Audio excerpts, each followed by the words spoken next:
So I'm a bit of an outsider here. I'm not a medic, I'm not a sports medic, I'm not a physio or anything. My PhD was in physical activity, but in the policy and politics of physical activity promotion. So some of you might have to kind of step out of your professional or sport and exercise medicine roles for the next 3 minutes and think more as voters, as citizens, as people interested in policy, and think about this whole challenge of getting the nation moving. But I want to reflect on this issue of why we don't seem to be able to tackle physical inactivity, and of course reflect on our role as professionals, whatever your specific discipline in sport and exercise medicine is, our role to get on with this topic. I'm going to sort of attempt to get you thinking a little bit. I kind of figured this would be a sleepy session, the last thing on a Friday, and question some of our attitudes towards this topic. I might not go as far as Tanni Gray-Thompson. Did you hear that she said at the UK Active, sport is dead, she announced that last week. And what she meant by that is we must focus on physical activity. Let's not compartmentalise things into sport or exercise or sports medicine. Let's think about the role of movement, activity in people's lives. She would say that she's the new chair of UK Active, but UK Active is now, taking on this role very thoroughly. But what I'm going to do then is give you a glimpse, I guess, into my world, which is public health. This is where public health came from. This is the definition, the science and art of promoting. That's what I like about public health. We've got lots of science, not as much as the last two speakers. I won't have much data here today, lots of opinions, no data. But it's the science and art, and to some extent, a lot of what public health people do, whether it's preventing smoking or addressing child diabetes or physical activity, is sometimes a judgment, and it's sometimes politics as much as it is science. Public health came from prevention of communicable diseases, it came from infection control, and it came from sanitation in crowded cities. And really, it's moved on so that the environmental risks are still there, but are quite different. And here shows the environmental risks of excess traffic, whether that's in terms of increasing pollution, increasing risk on the road, or decreasing the possibility that people can be physically active in their daily lives, and that for me is one of the key issues. So a glimpse into public health and what we sort of obsess about and the sorts of things we get interested in. So this is a word cloud. Do you know what these things are? So this is a copy-paste of all the contents of a conference put into a word cloud, and the more times the word appears, the bigger the word on the slide. Okay, so this is one conference. Have a quick sort of glimpse through that and think, well, what sort of conference was that then? Would you like to go to that sort of conference where these things are being discussed? You can see activity, exercise, physical interventions, and all that stuff. Okay, that's a conference. Next one. This is another conference. Same thing. All the words from the conference put into a word cloud. Who'd like to go to the first one? Hands up, please. Who's interested in this? Who's interested in these sorts of issues? Most of you, okay. Who'd like to go to the second one here? Doesn't it look dull, this one? Well, you're in it now. This is, you probably guessed the joke here, you're in it now. So my world is more concerned with, so this is from the BHF, the British Heart Foundation National Centre for Physical Activity Promotion Annual Conference, which is concerned with, population approaches to getting people moving. How can we move whole populations? How can we identify target audiences within those populations at greatest need, greatest health risk? How can we use behavioural science, environmental modification to get people physically active and moving? And what I noticed in this conference is there isn't much of this stuff going on here, is what I've seen. There seems to be a key focus on injury prevention, a key focus on working with sports people, elite sports people, and not so much about, well, what about all the rest? What about the 90, 95, 98% perhaps of the rest of the population who aren't moving enough? So that's what I'm interested in. So these are the sort of figures that we bandy around. This is from a Public Health England infographic that talks about the number of people, 33% of men not active enough for good health, 45% of women. About the trends we've seen over time, 64% of trips now made by car, walking trips decreasing. So it's taking an overview of who's being active and who isn't, and how the environment has shaped this. And what Public Health England does very much now is put inactivity at the centre. So previously, over the last 10, 15 years or whatever, we've been focused on how many people are active enough, reaching some sort of threshold, 150 minutes a week, things that the new sort of flavour them up. But Public Health England is saying, well, actually, the greatest public health benefit by far is in getting the sedentary, people who are doing little or nothing, moving a little bit. And so they put inactive people very much at the centre of any sort of policy focus. So these are the sorts of figures we obsess about. This is from a slide set just launched last week, publicly available if you want to use these. And this is the proportion of children who spend 6 or more hours sedentary per day. Just think about that, 6 or more. So this isn't sleeping, this is other sedentary behaviour. And you can see that by age of 13 and 15, proportions are really getting pretty high in the week, and even higher at the weekends. You think in halcyon days gone by, children would be running 3 in the woods and climbing trees and running around at weekends. No, weekends are worse because they're not walking to school, they're not cycling to school, they're not being made to do PE. We look at data like this, trends in physical activity. You can see this is children aged 2 to 15 years decline in the amount who meet the recommendations between 2008 and 2012 among boys and girls. And of course we look at the trends in prevalence of healthy weight. So this is Health Survey for England, and it shows actually a bit of a levelling off, not such a horrific increase as we have seen recently, over these years in childhood obesity, and perhaps a levelling off in recent years, which for once in public health terms is some good news. The scandal really with childhood obesity are the stark inequalities, social class and deprivation inequalities in obesity prevalence. So here, the least deprived groups are far, among Year 6 and reception children, are far, far less likely to be obese compared to the most deprived. And you sort of, doesn't that make you think straight away, why is that? Why would that be the case? What have we done to create a society that's so unequal that people are much, poorer children are much more likely to be obese? And then again, if we're looking at shockers, I'm sure you've all seen this before, that the year-on-year increasing, consistent, steady rise in obesity among adults, both men and women, and actually now women catching up men. Who knows, it's maybe the start of a decline, but I doubt it. So these are the sorts of data that we concern ourselves with, and obviously attempt to think, well, on a sort of national or population basis, why is this happening? This is a nice little infographic from Move Eat Treat, who I think share many of the objectives of this audience here, that look at this sort of evolutionary aspect. The basic point being that we weren't made to sit in chairs the whole day. We weren't made to drive ourselves around to get places. We were made designed and created as hunter-gatherers, roaming the plain and killing bison or whatever we killed. But our bodies need to be physically active in order to be healthy. So, and Gareth referred to this infographic that shows, that tries to sum up, and I think it's one of the receipts, tries to sum up the current recommendations from the Chief Medical Officer for, so this isn't clearly focused on elite athletes or sports people or the sorts of people who you may be mainly concerned with in your day-to-day lives, but is concerned with the average general public, the amount that people should be doing to reduce the rates of diabetes, as we heard just now, cardiovascular disease and so on. And I think we know quite a lot about this now. The evidence is pretty strong for the type of physical activity that people should be doing to benefit their health. We've got pretty good evidence for the specific health benefits. Lots of good research, as we've just heard, is ongoing to kind of refine that. But I'd argue we don't really need to focus too much on that anymore. We need to focus on what we actually do about it. So I think what we probably need is a new strategy for sport. Isn't that what we need? If only we had a new a government department taking a fresh look at this whole issue, we could change the face of sport across the UK. Well, you can probably tell from the tone of my voice that they're fed up with this sort of response all the time.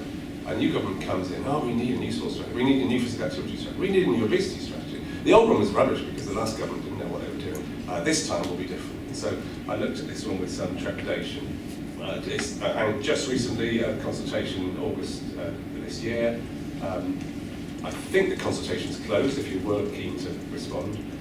So I had a quick look, and this caught my eyes. There's no doubt that the London 2012 Games inspired many people to do amazing things. Well, it inspired me to watch the cycling. I really, really enjoyed that in the triathlon, that's for sure. It inspired me to get another beer out of the fridge, as Johnny Brown won and so on. Our elite athletes are fantastic role models. And hang on, we're starting some past tense here. This is it. We had hoped the inspiration would touch everyone. You know, the Olympic legacy in terms of participation simply didn't work. There's very, very little evidence that there was a trickle-down effect or a festival effect or any of those types of things. Legacy for other aspects of the Games we know was quite good in terms of housing and jobs and so on. But for this role model idea, it simply hasn't worked. And as the Minister went on to say, the fact that participation rates are now beginning to decline from their peak in 2012 shows that we need to do more. You know, I couldn't agree more. We kind of shifted, well, when I worked in, I first worked in this area in 1992 when I worked on the Allied Dunbar National Fitness Area, working for the Health Education Authority, which is like the national public health body.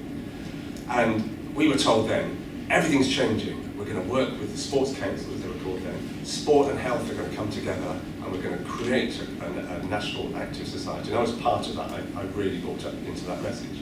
And we tried, and then we moved apart again, and we came together again, and we moved apart again. And in this particular period, in the run-up to the Olympics, the focus was entirely on elite sport. And you know, now we've seen that didn't really work, and so we're coming back together again. We all have to hold hands and make good friends. And so this minister says that's why we need a new sports strategy, and that's when my heart just sinks again. You know, do we really need to put all our emphasis into a strategy that focuses on competitive sport as a means to getting people healthy and physically active? Well, I really don't think so. I had a quick look at policies and strategies, and I thought, well, if policies and strategies are that good, then maybe countries with more of them would do better in terms of physical activity. So this was a slightly cynical attempt at fudging some data. So I used the WHO European database. There's it's called the NOPAT, Nutrition, Physical Activity, Nutrition, Obesity and Physical Activity database. And that lists all the policies in every EU member state on physical activity and nutrition. And so those are the red bars. And the Eurobarometer study shows all the same countries, EU member states, the proportion of people who exercise or play sport regularly. And I don't know about you, I'm not really a statistician, but can you see a correlation in there? I can't really, can you? What you see is the UK as the world leader, or at least the European leader, in producing 64-page documents with multiple colour photographs and massive references, signed by the minister at the front, and launched in a blaze of glory, signifying nothing. And what you don't see is a strong correlation with the actual physical activity levels. Places like Ireland, just get on with it and don't produce a great number of policies and seem to have high levels of activity, and it's all over the place. Sweden is a slang out loud. I just get a little bit tired of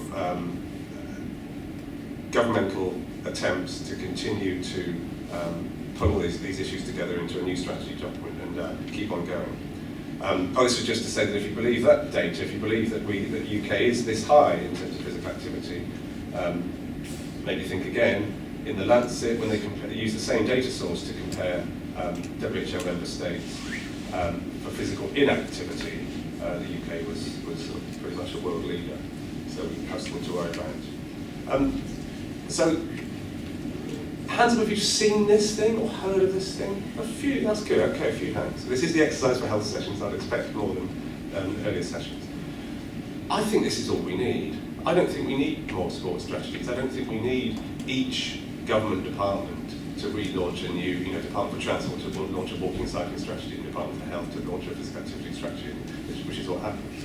I think, and I declare an interest, I worked a bit on this with Public Health England, but I think this thing gives us, as professionals from all sorts of different disciplines working to promote activity, the framework we need. Instead of being a strategy with big political statements, because Public Health England is kind of at arm's length from government, it's able to be a bit apolitical and provide this idea of an evidence-based approach to physical activity. And it provides a framework. It's like an action plan almost. And what PHE consistently say is that they can't do much on their own. It's about working in partnership with people across the country, from sport and exercise medicine, from physiotherapy, from public health, from health promotion, from transport, from the environment, sports and so on. And this is how PHE sort of cuts its cake or sets out its plan. And I think it's this moving professionals bit that's particularly important when people in sport and exercise medicine are concerned. Because what the evidence says really is that it's this idea of a systems approach. the evidence says that it's clearly not about, that there's not one single sector or one single approach that will make a difference, that it's about multiple levels of influence. And I've always liked this model from Duggar and Whitehead, that it's used usually to describe the influences on a person's health. So a person has a number of things that they can't change about the influence their health. But beyond that are things that we choose to do, whether we choose to smoke or drink and so on, or whether we exercise in our lifestyle. And beyond that are things that influence us in our society and in our local communities. And beyond that, the work environment and our level of education. And beyond that, the physical, social, and socioeconomic conditions. So you can imagine, even if someone was highly motivated and lived in a supportive community, if they were living in an extremely poor environment and didn't have the money or facilities or time to be physically active, because they needed their time to just to live, just to scrape a living, then you can see how that's an important influence. But I also like the way this kind of helps us think about interventions or think about things to do about it, and it might get you thinking about what role you could play.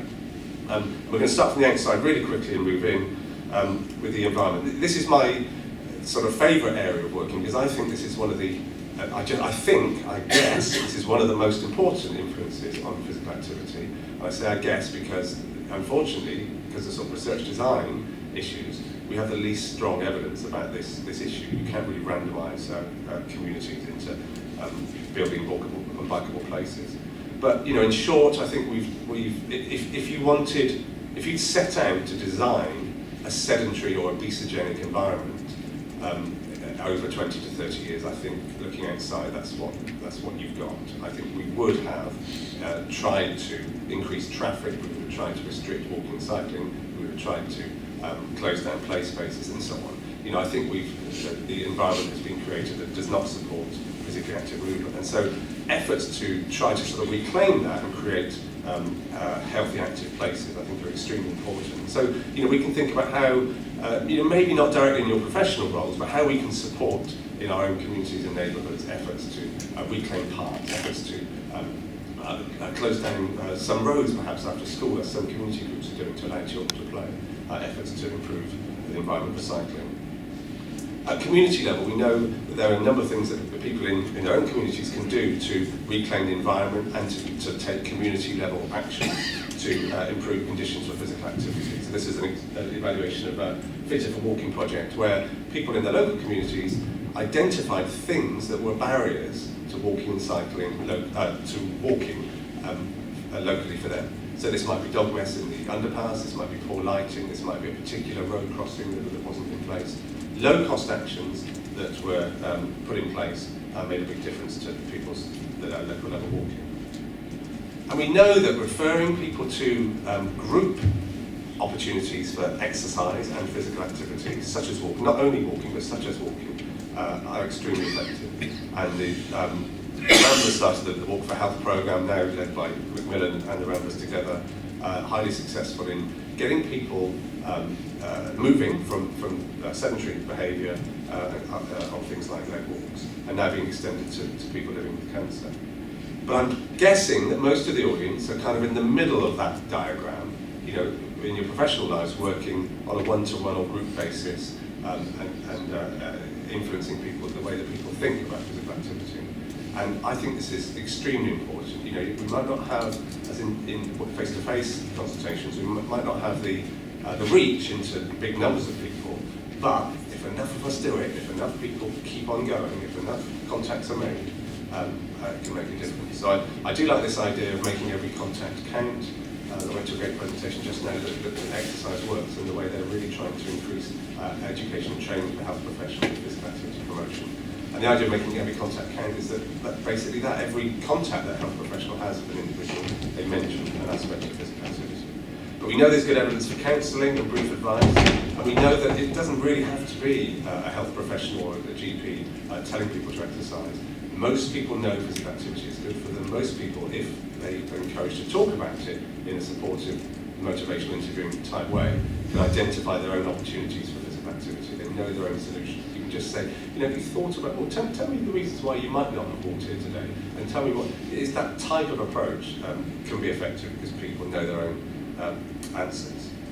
We know that things like pedometers can work, particularly if they are used with support. So if not just handing someone a pedometer and say go walk more, but actually getting people to record the number of steps they do, use that to give themselves feedback and have feedback with a professional. And we know that things like personalised travel plans can work. You know, even in Australia in particular, the public transport sector was involved in helping people to sit down and think through how could they travel differently, how could they get out of the car more. And we know that screening and follow-up can be an extremely important way to get to people. You know, we've got some barriers and we've got some problems, and I've heard a bit today about the challenges that all sorts of professions face in terms of not receiving training about physical activity. I know a number of people, including Exercise Works, including PhD in the Clinical Champions Programme, and some of the stuff on Motivate to Move, are trying to tackle that. Sometimes I sort of wonder, well, how much specific technical expertise do we need on this issue? It's mostly about interpersonal skills, it's mostly about communication, and it's mostly about the way we talk to people. So I think our challenges, this is the last slide, are, first of all, correctly finding and identifying inactive people. I think if we're serious about rising to this challenge, then we have to focus on finding inactive populations. Now, whether that is individuals with whom you consult on a day-to-day basis, and you thinking, they're actually not doing much exercise, how can we talk about this? Or whether it's finding and targeting specific inactive communities. And it's not that easy. So I'm working with Sport England on evaluating their Get Healthy, Get Active programme, which is specifically designed at finding and working with inactive communities and getting them to do one session of sport per week. And we've got a screening question that identifies inactive, and it only finds it's only about 50% of the time. People tend to overclaim. So it's sometimes difficult.